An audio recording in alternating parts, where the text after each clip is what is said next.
For many years, our export earnings have relied heavily on gold, crude oil, and cocoa.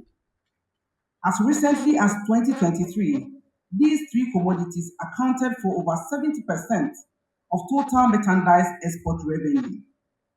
Such concentration leaves the economy vulnerable to price volatility, exchange rate pressures, and shocks beyond our control. If you see what cocoa is doing to us right now, you see the need to diversify. Non-traditional exports are therefore not a side issue at all in our trade policy.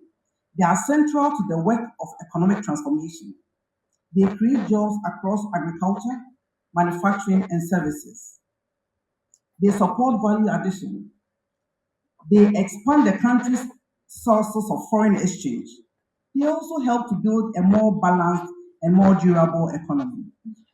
Distinguished ladies and gentlemen, the 2025 report shows that non-traditional exports account for about 60% of total merchandise exports.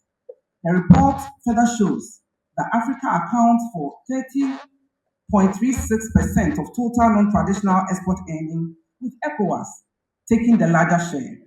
This is encouraging. It shows that Ghanaian exporters are already securing space within the regional market. It also points to the wider opportunity available under the Africa Continental Free Trade Area, which we proudly have. However, access to a market does not by itself secure export growth.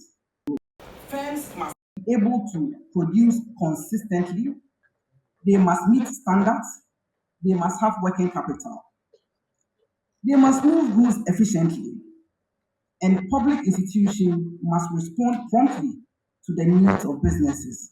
So if AI is creating problems, we sit around the table and discuss it timelessly, fix it, and then businesses will move forward.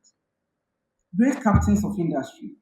For this reason, the Ministry of Trade, Agribusiness and Industry continues to work closely with GEPA, Ghana Exim Bank, Ghana Standard Authority, and other partner institutions around the clock to work on priorities. These include value addition and agro-processing, industrial competitiveness, access to finance, market development, standards and regulatory reforms. These priorities are closely linked. A firm cannot export at scale without reliable raw materials. It cannot retain buyers without quality. It cannot expand without finance, and it cannot compete well if avoidable institutional delays remain unsolved. This is why Feed the Industry program is relevant to the export agenda. That is how come I was clapping for the CEO when he mentioned the pineapple circles. Export growth begins with production. It is intended to strengthen the link between agriculture and industry so that local processors and manufacturers can secure the inputs required for competitive production. Where agro-processing is expected to grow, the supply base must also grow. Factories require dependable access to raw materials in the right quantity, quality, and at the right time.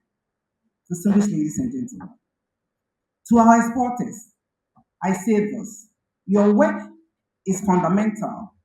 Every contract secured, every new market entered, every shipment completed, and every standard met translates directly into foreign exchange earning, industrial activity, and jobs for our good people.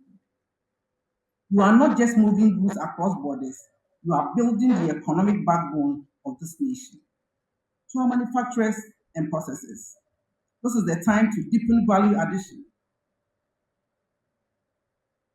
Economies that processes more of what they produce retain more value, create more jobs, build stronger productive capacity, just to mention a few. We must continue in that direction with purpose. To our financial institution, it isn't here. Export growth requires financing that understands production cycles, trade realities, and the demands of competitive market. Patient capital is the way to go. Distinguished ladies and gentlemen, in closing, this report should be read as a guide for action. It shows where progress is being made.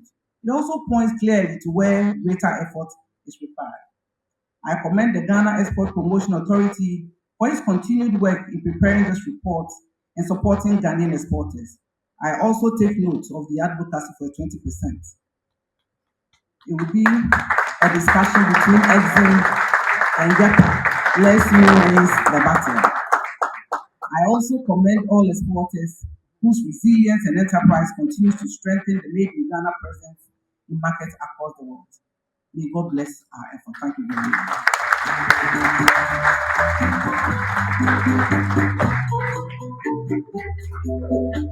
much.